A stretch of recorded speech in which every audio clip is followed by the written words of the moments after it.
Ito, uso pa rin dito ang kalesa. Oh. Kaya ko kalesa. Ano siya?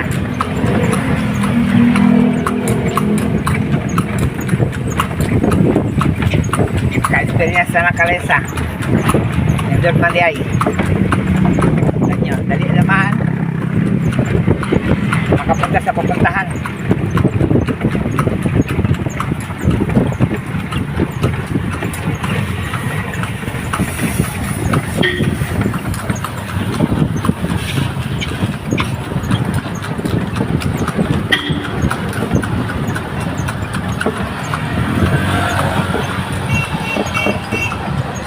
Ito ang papuntang crossing.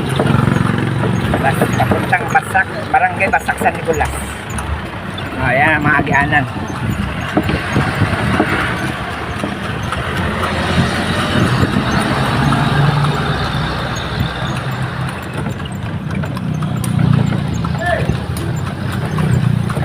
Din may experience na.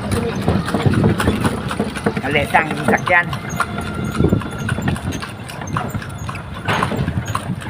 Dito sa Cebu. Hanggang Pulonto, pwede carbon. Basta sumakay kayo ng kalesa. Bilang kliyente ng kalesa kapag hanggang carbon? 20. 20? O barato ha, 20 ra.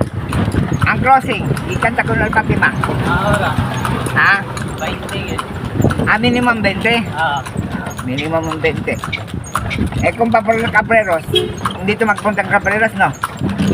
Dito lang sa crossing, no? Crossing siya. Mga followers minimum ang 20 bisa pa diretso ng carbon. At least diretso na imong biyahe kung nagmadali ka.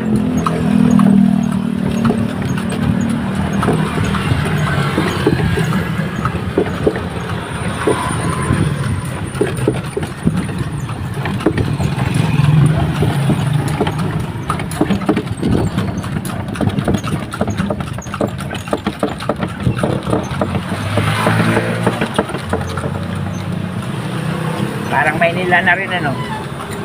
Alam nyo? Followers, parang Maynila na ang Cebu.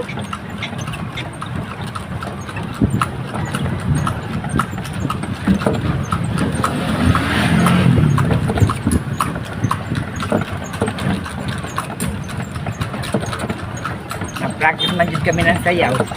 Kaya papunta pa ng Barangay Basak Pardo. Pero bababa ako dito sa Barangay Basak San Nicolas. Ito na ang Basak San Nicolas. Barangay Basak San Nicolas. Apit malapad tabi ng Basak Community Elementary School and High School. Muna siya. Ito lang ko pare. Banglang.